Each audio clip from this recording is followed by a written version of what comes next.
You know, when people ask us, how do you keep going with John Wick's, we try to go up in our above the line so it feels bigger. Yes, I shoot anamorphic lenses. I shoot in big locations so it feels bigger. Like, I could spend $200 million shooting little rooms. The movie would feel smaller even though I had more money. Shooting some of the sets we did makes it feel much bigger than the movie really is. And I think that's a little trick.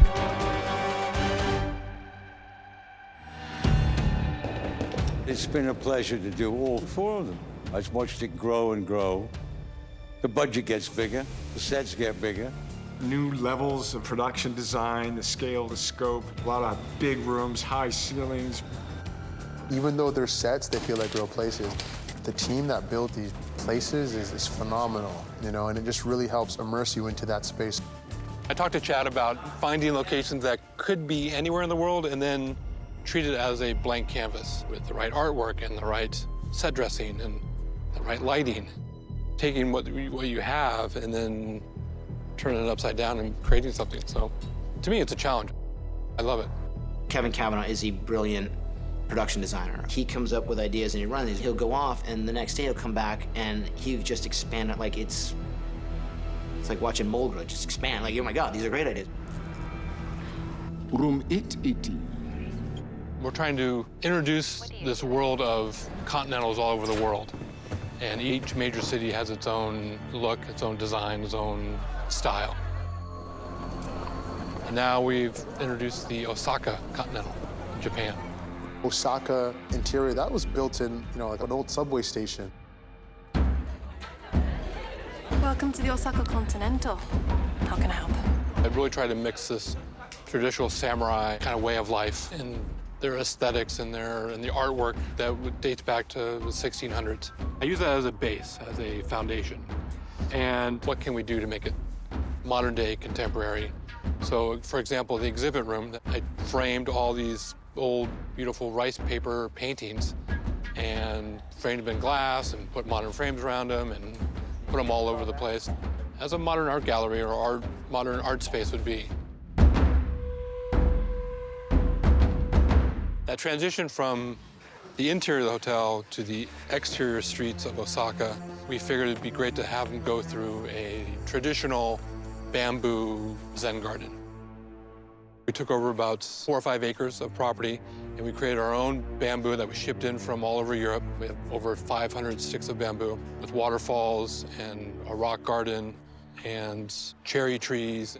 We kind of were able to create our own little backyard to the hotel. It was a fun thing to do. I think this is a good John Wick world. I'm enjoying my hotel, Osaka Continental, very much. It comes down to Chad giving me a challenge of creating obstacle courses and what those obstacle courses could be. In John Wick 2, we had like a mirror set. John Wick 3, we had a glass structure. So this one, we chose water.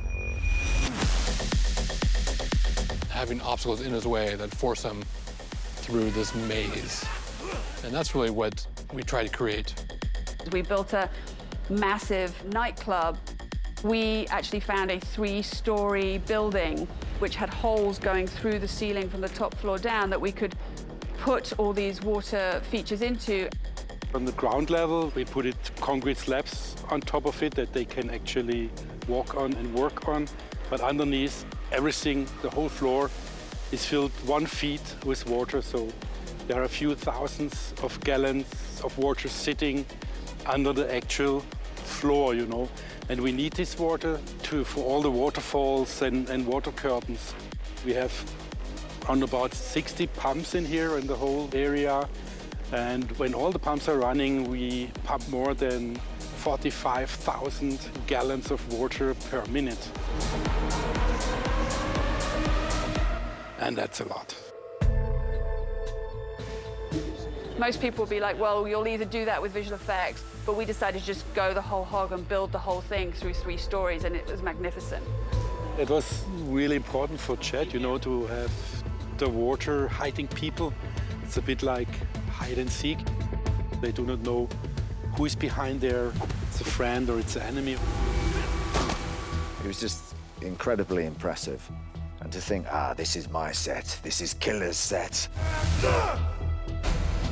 It's quite exciting.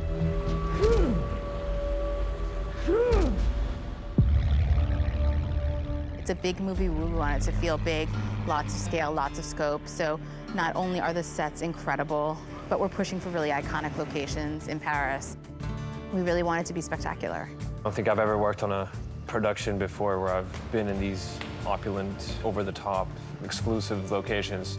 I've gotten to shoot at Versailles Stables that they shut down for us.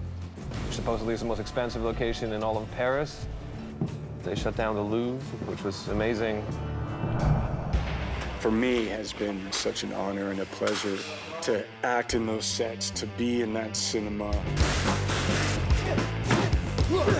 What's the Bob Fosse quote? You know, half of directing is coming up with really crazy ideas, and the other 50% is finding people crazy enough to pull them off.